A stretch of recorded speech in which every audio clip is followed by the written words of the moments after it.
ሰበር ዜና ፋኖ የመከላከያ ሰራዊቱን ታንክ መማረኩን የተመለከተ ሰበር መረጃ እየተሰራጨ ይገኛል። ጥበብ ሚዲያ በዚህ ጉዳይ ላይ ልዩ የምርመራ ዘገባ ሰርቶ መረጃዎችን ይዞ መጥቷል። እስከ ፍጻሜው ከኛ ጋር ከሆናችሁ ተሰሙታላችሁ። በሰሜን ኢትዮጵያ የነበረው አውዳሚ ጦርነት ወደ ማዕከላዊ ኢትዮጵያ የተሻገረ ሲሆን ከፍተኛ ውድመት የተከሰተበት ጦርነት ተደርጓል። በቆይታችን ይቀርባል። በተመሳሳይ በደቡብ የሀገሪቱ ክፍል ሲቪሎች በታጣቂዎች ተጨፍጭፈዋል። ከስፍራ የደረሰን ዘገባ በተነታኔ እናቀርበዋለን። የዕለቱ የውጭ ሀገር ገንዘቦች ዕለታዊ የምንዛሬ ዋጋ የመረጃችን አካል ነው። ይህ ጥበብ ሚዲያ ነው። ጥበብ ሚዲያ በጋዜጠኞች የተመሰረተ ሚዛናዊና ተአማኒ መረጃዎችን በየዕለቱ የሚያደርሳችሁ ገለልተኛ የሚዲያ ተቋም ነው። ለቤቱ አዲስ የሆናችሁ ሰብስክራይብ በማድረግ የደወል ምልክቷን በማብራት የቤቱ አባል ትሆኑ ዘንድ በታላቅ ትህትና እንጠይቃለን። ለዕለታዊ እንቅስቃሴ ይረዳችሁ ዘንድ የዕለቱን የውጭ ሀገር ገንዘቦችን ዕለታዊ የምንዛሬ ዋጋ አስቀድመን ወደ ዘገባዎቹ እናልፋለን። ዛሬ የኢትዮጵያ ንግድ ባንክ አንዱን የአሜሪካን ዶላር 140 ብር ከ8 ሳንቲም እየገዛ 143 ብር ከ7 ሳንቲም ይሸጣል። ፓውንድ ስተርሊንግን 184 ብር ከ7 ሳንቲም ገዝቶ 188 ብር ከ3 ሳንቲም ይሸጣል። የአውሮፓ ዩሮን 163 ብር ከ6 ሳንቲም ገዝቶ 166 ብር ከ9 ሳንቲም ይሸጣል። የስዊስ ፍራንክን 173 ብር ገዝቶ 174 ብር ከ5 ሳንቲም ይሸጣል። የኩዌት ዲናርን 451 ብር ገዝቶ 460 ብር ከ1 ሳንቲም ይሸጣል። የቻይና ዩዋንን 19 ብር ከ3 ሳንቲም ገዝቶ 19 ብር ከ7 ሳንቲም ይሸጣል። የተባበሩት አረብ ኤምሬት ድርሃምን 38 ብር ከ3 ሳንቲም ገዝቶ 39 ብር ከ1 ሳንቲም ይሸጣል። የሳውዲ ሪያልን 37 ብር ከ5 ሳንቲም ገዝቶ 38 ብር ከ3 ሳንቲም ይሸጣል። በጉራጌ ዞን ቆሴ ከተማ ሰሞኑን የተለያዩ ግጭቶች መፈጠራቸው ተዘገበ። የቆሴ ከተማና አካባቢዋ የሃዲያና የጉራጌ ዞን አዋሳኝ አካባቢዎች ሲሆኑ ሁለቱ ዞኖች በይገባኛል ለዓመታት ሲወዛገቡባቸው ቆይተዋል። እነዚህ ቦታዎች ላይ በተደጋጋሚ ግጭቶች የተፈጠሩ ሲሆን ሰዎች ላይም ጉዳት ደርሷል። ሰሞኑን እንደተለመደው በከተማዋ ግጭት የተፈጠረ ሲሆን በሰዎች ላይ ጉዳት መድረሱን የተመለከቱ ዘገባዎች እየወጡ ይገኛሉ።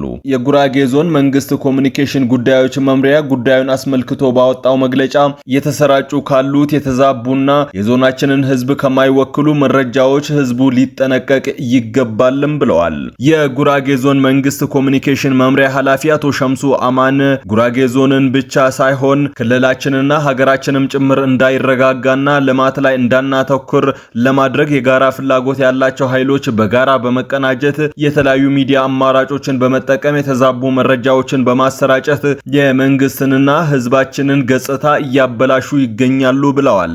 በተለይም ከቅርብ ጊዜ ወዲህ በጉራጌ ህዝብና መንግስት ላይ ያነጣጠሩ የጥላቻና ህዝብን ከህዝብ የሚያጋጩ መርዝ አዘል የተዛቡ መረጃዎች የተሰራጩ ናቸው ሲሉም ገልጸዋል።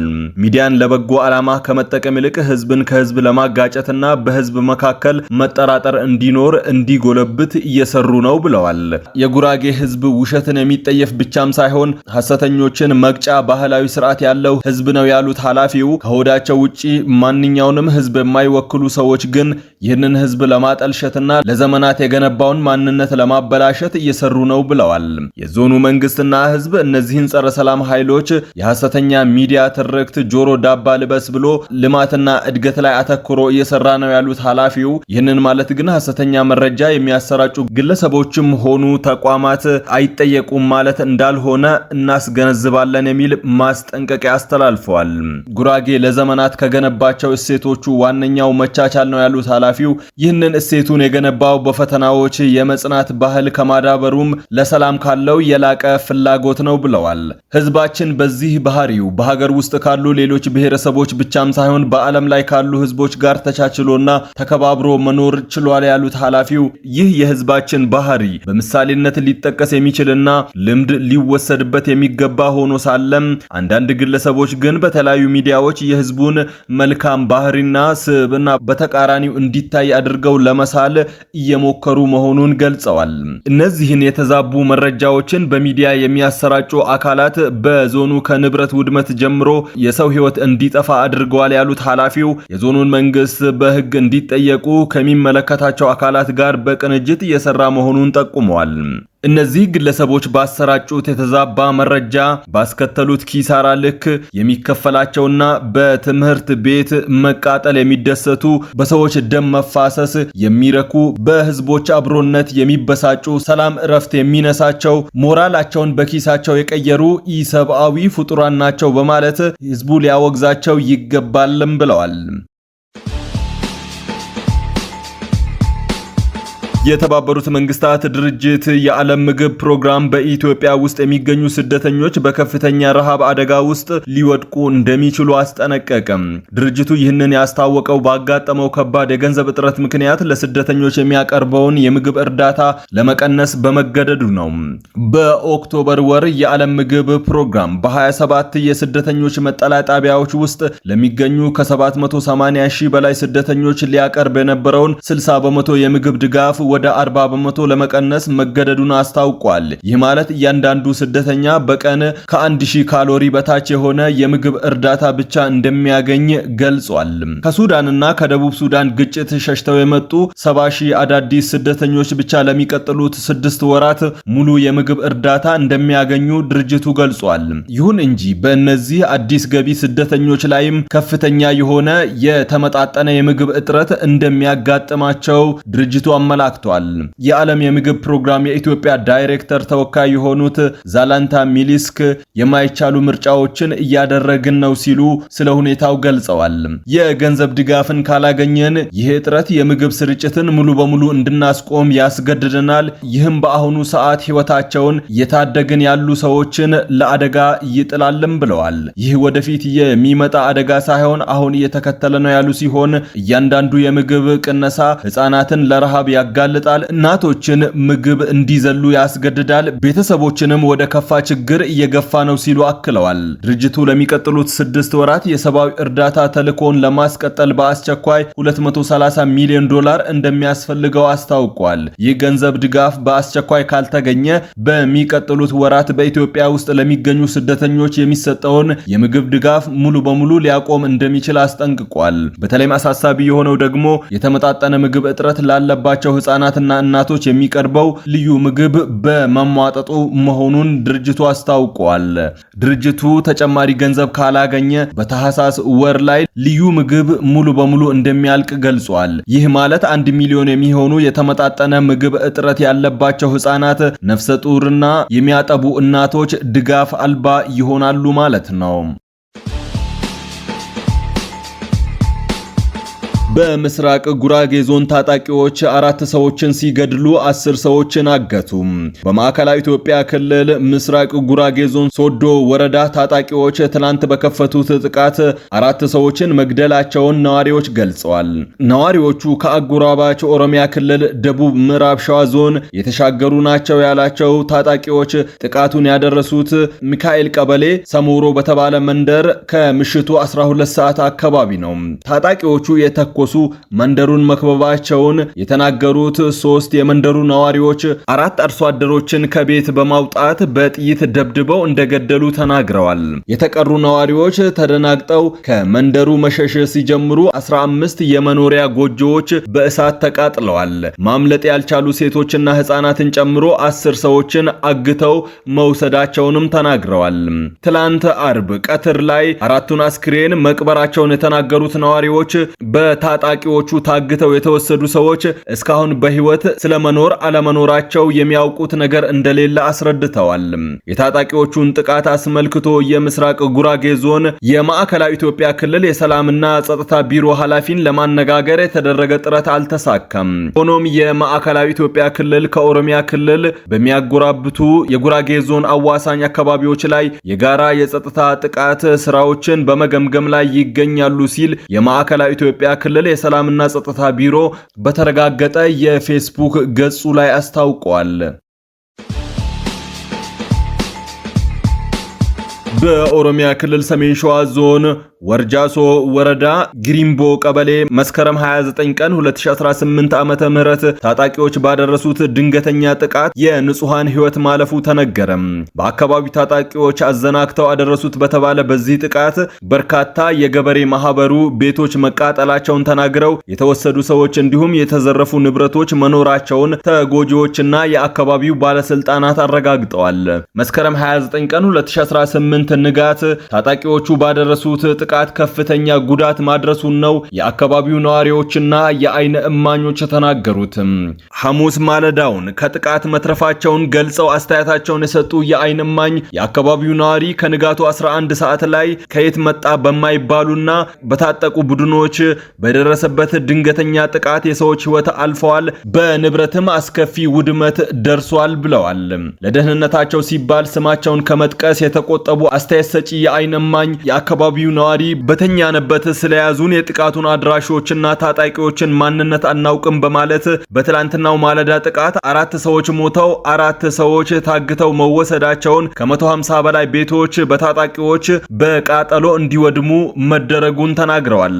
የሞቱት ንጹሃን ዜጎች በአካባቢው በሚገኘው ሃሮ መድኃኔዓለም መቀበራቸውን የገለጹት የአይን እማኙ ታግተው የተወሰዱት ግን ምን ውስጥ እንዳሉ እስካሁን ድረስ አለመታወቁን ተናግረዋል። አንዲት እናትና አባትን ይዘዋቸው ሄደዋል። ሌሎቹን ደግሞ ከብቶቻቸውን ሲወስዱባቸው ባለቤቶቹንም አብረው ይዘዋቸው ሄደዋል በማለት ነው። እነሱ አሁንም የት እንዳሉ በምን ሁኔታ ውስጥ እንዳሉ እንደማይታወቅ ገልጸዋል። አካባቢው ላይ የተፈጠረውን አለመረጋጋት ተከትሎም በርካታ የቀበሌዋ ነዋሪዎች መኖሪያ አካባቢያቸውን ለቀው ወደ ወረዳው ዋና ከተማ ጉሃ ጽዮን መሸሻቸውን አስረድተዋል። የድርጊቱ መፈጸም ተጨባጭና እውነት ነው ያሉት የአካባቢው ባለስልጣን አካባቢው አባይ በረሃ ውስጥ በአማራና ኦሮሚያ ክልል አዋሳኝ አካባቢ ሆኖ በኦሮሚያ ክልል ውስጥ የሚገኝ ስፍራ ነው ብለዋል። ጥቃቱ የጠላት ኃይል ያሉት የኦሮሞ ነጻነት ሰራዊት ታጣቂዎች ማድረሳቸውን የጠቆሙት አቶ መብራቱ በዚህ ጥቃት 4 ሰዎች መገደላቸውንና 6 ሰዎች ታግተው መወሰዳቸውን ብሎም 50 ቤቶች መቃጠላቸውንና መውደማቸውን እንዲሁም 81 የቤት እንስሳት በታጣቂዎች መወሰዳቸውን እስካሁን እንደተለየ አረጋግጠዋል።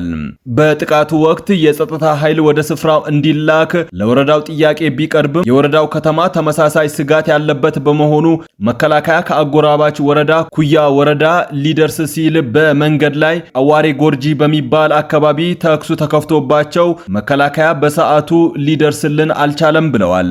ሰላማዊ ነዋሪዎች ላይ ጥቃት የፈጸመው የኦሮሞ ነጻነት ሰራዊት ታጣቂዎች ናቸው መባላቸውን ተከትሎ ከታጣቂ ቡድኑ ወገን ማረጋገጫም ይሁን ማስተባበያ ለማግኘት የተደረገ ጥረት አልተሳካም።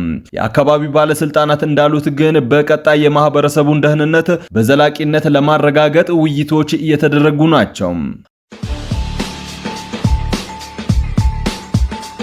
መንግስት ኦነግ ሸኔ የሚለው የኦሮሞ ነጻነት ሰራዊት ከኤርትራ መንግስት ጋር ምንም አይነት ግንኙነት የለንም አለ። በመንግስት በሽብርተኝነት የተፈረጀውና በትጥቅ ትግል ላይ እንደሚገኝ የሚገልጸው የኦሮሞ ነጻነት ሰራዊት ወይም መንግስት ኦነግ ሸኔ ብሎ የሚጠራው ታጣቂ ቡድን ከኤርትራ መንግስት ጋር ግንኙነት እንደሌለው አስታውቋል።